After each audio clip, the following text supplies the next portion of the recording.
Alright, magandang araw sa inyo mga katokers, mga katokis, mga katoshis. Welcome naman po sa ating panibagong portion dito sa Inbound Insights, kung saan binabasa natin ang inyong mga comments at inyong mga opinions tungkol sa issues sa sports at kung ano pa man yan. Okay, simulan na natin ang pagbabasa ng inyong mga comments. Eto na ang una. Eto, sabi ni Sir Pablito, suki natin ito, no? Boss, coach lang ang dahilan. Nanguha na ng player sa bukid, ganun pa din ang suma total. Si Sir Pablito talaga nagpapatawa. Tungkol ito dito kay Chito Victolero. Okay? Kaya raw hindi na nagcha-champion, hindi makapag-champion dahil daw kay Chito Victolero. Kumuha na nga raw ng yun yung sabihin rito, umani na. Kasi farm team nga. Umani na nga ng mga players, no? Wala pa rin daw. Coach daw ang problema, no? So coach, Coach Chito, palitan na raw, no? Sunod natin. Ito, si John. Sir John, ito naman ang kanyang reaksyon. Medyo mahaba-haba, ano? Di ba malakas yan? Nasa kanila na nga si Lucero at Navarro, pati si Lastimosa. Ang gagaling na power forward ng mga yan. Tapos may Junicio at Sanggalang pa. Napaka-solid na nga ng lineup ng mga yan kung tutuusin. Nasa coaching staff lang talaga ang problema. Mahina talaga to si Chito Victolero gumawa ng play sa crucial game. Di rin marunong bumalasan ng mga players niya. Kumbaga sa Tong Its yun no? Nasaan na? Ayun. Kumbaga sa larong Tong Its, hindi alam kung anong baraha ang itatapon. Aba, mayroon pang mayroon pang parallelism sa Tong Its. Ayan, nasabi ni John, hindi raw marunong magbalasa ng tao itong si Chito Victolero. O nga, no? May mga pagkakataon na babalasan niya. Pero, kumbaga, makapagpalit lang ng player. No? Siguro punto niya rito, makapagpalit lang ng player. Masabi lang na mayroong pinalit na player. Pero yung pagpapalit niya ng player, walang reason, walang rason. Okay? Hindi napapanahon dun sa nangyayari sa loob ng court. Yun siguro gustong sabihin ni Sir John. No? Meron pa nga rito, kung kailan ka may score, no? Kung kailan ka nagpo-produce ng points, saka ka iupo. Ito rin ang isa sa mga reklamo ng isa sa mga player ni Coach Chito Victolero. Nag-uupo ng isang player na gumagawa naman sa loob. Kung kailan ka umiinit, kailan ka umi-score, saka ka iupo. Mali naman yata yun. Hindi naman yata balintuna, no? Di umi-score nga ako tapos iupo mo ako. Okay? Kaya nga nandiyan na nga yung nagdagdag na nga ng ng mga mabago-bago no? Lucero, Navarro, Lastimosa, sino-sino pa, no? Wala pa rin. Yan. Next comment. Sir Leo. Siya rin ba yun? Hindi ba? Okay, Sir Leo. Endraka. Okay? Dapat di-trinade si Calvin Abueva. Malaking bagay. Ito naman, si Calvin Abueva naman to. Magaling na player. Wala naman napalakay na Navarro. Malambot maglaro.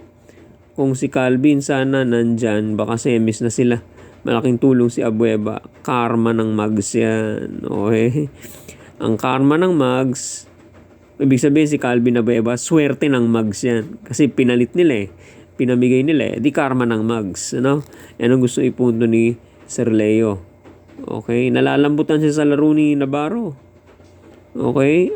Kasi guro, gusto ni Sir Leo, may pambangga, may pangbardagulan ng Magnolia. Pinamigay. Pinamigay. Yan ang napala ng mugs. Sabi ngayon ni Abueva doon sa isa sa mga ano ba yun? Vlog ba yun? O live ano? Ano nangyari? Ano nangyari? Napamura pa siya no? O yan.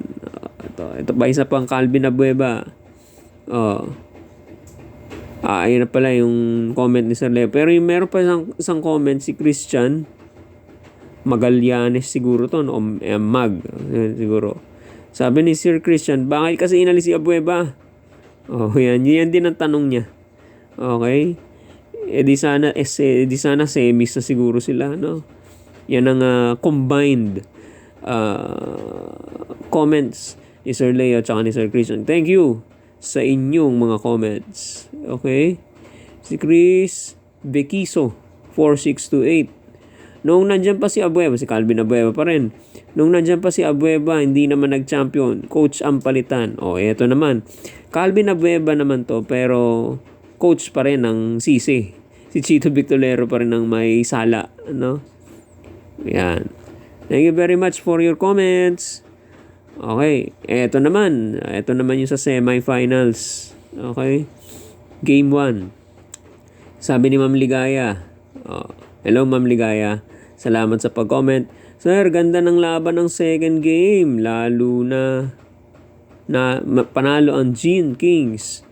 Nako, first blood. Nakuha nila first blood na ang barangay. Tingin ko po kagabi pagod na pagod si Junmar Fajardo. Congrats sa inyo. Guys, first game, ganda. Ganda din laban. Sa huli lang kinapos ang Ross. Yung Raynor siya yung TNT. Basta wag lang sila, yung TNT, paiiwan. Bawi na lang. Gusto ko talaga makapasok ang Ross sa finals. Ayun. Okay? Yan ang sabi ni Ma'am Ligaya. Okay? Teka muna po. Speaking of Junmar Fajardo, sa mga nakasubaybay, nakapanood ng laro, nagkaroon siya ng injury. Okay? Calf muscle. Yung muscle natin sa binti. Medyo nagkaroon ng sumakit. No? Nagkaroon ng ultrasound. Pina-ultrasound ng yung injury, yung binti, at buti naman wala masyadong hindi seryoso. Mild lang. Low grade. Baga low grade muscle calf injury. Hindi masyadong seryoso. So, binigyan na siya ng clearance ng mga doktor para maglaro para sa Game 2. Ayan. So, makikita natin si Junmar Fajardo sa Game 2 ng Ginebra at ng San Miguel Beermen. Okay. Next comment. Sir Pablito, tungkol naman dito sa semifinals. Boss, in other words, things was set to happen. Jeans is into the finals. Ayan. So, tatalunin daw ng Barangay Ginebra ang San Miguel Beermen. Sabi ni Sir Pablito. Okay. Sino to? Babel. Bago to, no? Salamat sa pag-comment, Babel, ha? Mas maganda, idol, makalaro si Fajardo para maganda ang laban ng Gene at SMB. Ang sinasabi ko sa inyo mas maganda, kompleto yung lahat ng teams para maganda ang laban, para hindi masabing kaya kayo nanalo, injured si ganito, wala si ganito, no? Okay, pag di na nakalaro si Fajardo, 80% Ginebra pasok sa final, maglalaro po So medyo aabangan natin ang resulta niyan, ano?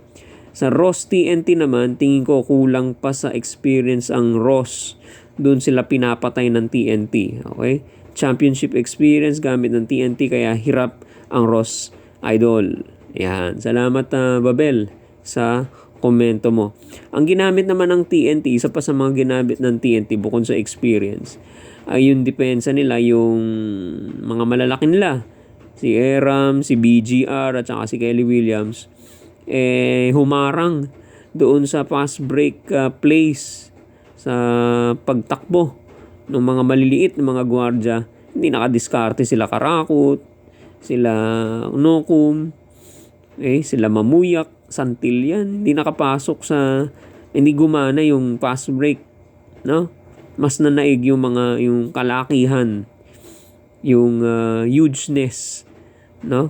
Pagiging malaki. Mas nanaig yung pagiging malaki ng sukat, no? Ng TNT.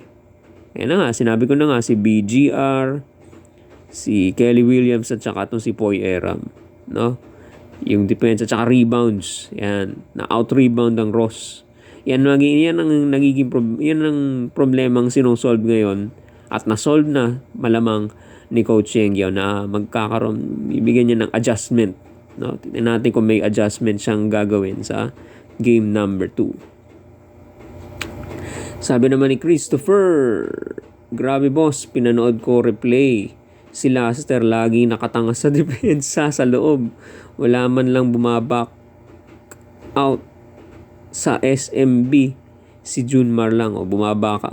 Siguro tumutulong, ano? Yan. Mag-isa lang daw si Junmar. Nakatanga lang daw sa depensa ito si Marshall Lassiter. Okay. Salamat sa comment, Sir Christopher. Si Ma'am Maria Marucci. Ay, salamat Ma'am Maria. Ay, patuloy lang po kayong mag-comment. Wala talagang nagawa si Laster kasi pag nasa kanya ang bola, pasa lang siya ng pasa sa ka-teammate niya. Sana shoot na niya ito. Di nakakatulong. Starting 5 pa naman siya. Oo, medyo hesitant ng tumira ito si Marshall Lassiter. Minsan ko lang marinig na tumira sa labas. Ano? Mag-set up sila. I-set up nila si Marshall Lassiter. Itong mga 3 points, itong mga outside shooters, no? Tingnan nyo nga si Trollano, hindi nahihiyang tumira. Pumapasok tuloy ang tira. Jericho Cruz. Ganda ng shooting ng San Miguel nung first quarter nung game. Kaya lang nga, ang nangyari kasi dyan sa Ginebra, no, si Coach Tim ko hindi naniniwala na maganda ang laro ng Ginebra. Ang sabi niya, nagkataon lang na ganun ang naging sitwasyon, sinamantala nila, kaya sila nanalo. Pero hindi ibig sabihin maganda ang laro nila. Yun ang paniniwala ni Coach Tim Cone. Oo nga naman kasi 73 points lang sila 2 points lang ang lamang, 71-73. So, hindi ibig sabihin nanalo ka, maganda ang laro. May mga ganong mga pagkakataon. Nanalo ka dahil maaaring mahina yung kalaban, na-injure bigla in the mid. Parang kay Haliburton. Okay? Na-injure yung star player ng kabila. Okay? Kaya nanalo. Okay? Breaks of the game. Okay? Yan. Pwede yan ang mga hindi ibig sabihin magaling kayo. Malakas kayo o maganda ang laro ninyo. Okay? Yan ang punto ni Coach Tim Cone. Pero a win is a win. Ang panalo ay isang panalo, kaya itatanggapin niya yan. Ano? Maraming salamat, Miss Maria Marucci. Okay, Sir Peter. Ito. Sabi ni Sir Peter, hindi talaga mapigilan ng Ross yung mga bigs ng TNT. Tama. Walang panapat ang Ross. Kung makapaglalaro lang sana itong si Belga, may laban. May laban pa. Kaso, malabo na yata makalaro si Belga. Nagpapagaling sa vertigo niyan Okay? Mahirap makarecover sa vertigo. Mahirap maglaro pag nahihilo ka. Pag umiikot ang mundo mo. Okay? Ayun nga lang. Sabi ko pareho tayo ng pananaw, Sir Peter. Walang maitapat na malaki itong si Coach Yeng Yao. Okay? Wala silang malaking legit. Ang ginagamit niyang malaki si Gabe Norwood. Ano yun 3-4 laro nun Okay? Kaya medyo kapos sila sa height, mga kababayan. So, gagawa ng paraan ni Coach Yeng Yao. Abangan natin. Tingnan natin sa kanilang game 2. Salamat, Sir Peter Flores, sa iyong comment. Sir Roberto Doc Lolero, congrats sa Ginebra at sa iyo, Sir Toshi. Salamat. Panalo ang Jeans at salamat kay Raymond Aguilar na nahugot ni Coach Tim Cone at 2 free throw pa yun. 2 free throw pa yun at winner sila, diba? Shout out sa mga buong Cavite at sa family ko. Sarap tulog ko kagabi, sir. Ayan. Sir Robert, salamat sa mga kapamilya mo dyan sa buong Cavite. Okay? Oh. Na magic bunot si Raymond Aguilar, ano? Tingnan naman yung depensa niya kay Junmar. Inaasawa niya. Okay? Wala pa sa kanya yung bola, dinideny na. Yan ang depensa. No? Okay? So, i-commend natin to si Raymond Aguilar. Okay? Kasi nag-foul trouble ito si Japet Aguilar. So, isa pang Aguilar ang ipinalit. Okay? So, magic bunot to para kay Coach Tim Cone. Sabi ni Sir Roberto Dr. Lero. Okay? Sir Pablito ulit. Hindi ako nasihan sa game ng SMB at Jeans kasi nga panalo na, tinalo pa to. May sounds sisters are thicker than that of foreign things. Sa akin lang namang opinion yon. Alright, salamat Sir Pablito. Okay? O ito, isang tao lang to, no? Si Sir Franz Robert. Pag pumutok si Asisio, aasahan mo, panalo na ang Ross. Oo, ito si Asisio, ang lakas sa tres to, no? Nagpanalo sa Hinebra sa Game 1 yung paggamit ng maraming player. Oo. Tawag ito. Naghukay ng malalim itong si Coach Tim Cone sa kanyang bench. Ginamit niya halos lahat, ano? Hindi niya nilimitahan yung sarili niya sa 7-8 players lang, ano? Yan, good observation yan, Sir Franz Robert. Alright? Okay, so yan na lang yan. Yung huli natin, ano? So, sa mga gustong mag-comment at sa mga gustong magsalita, kanilang mga opinion, kanilang mga saloobin tungkol sa mga vlogs natin, sa mga sports issues, lagay nyo lang yung mga comments niyo doon sa mismong comment section nung pinanonood niyo. Kaya at babasahin natin. Magkakaroon tayo ng dedicated portion para sa inyo mga comments. Ganito na naman po siguro mga kababayan. Maraming salamat po sa patuloy niyong pagsuporta. At sa mga bagong pasok, huwag niyo pong kalimutan mag-subscribe sa ating YouTube channel Talking Toshi Sports. Maraming salamat po. Hanggang sa muli po. Paalam.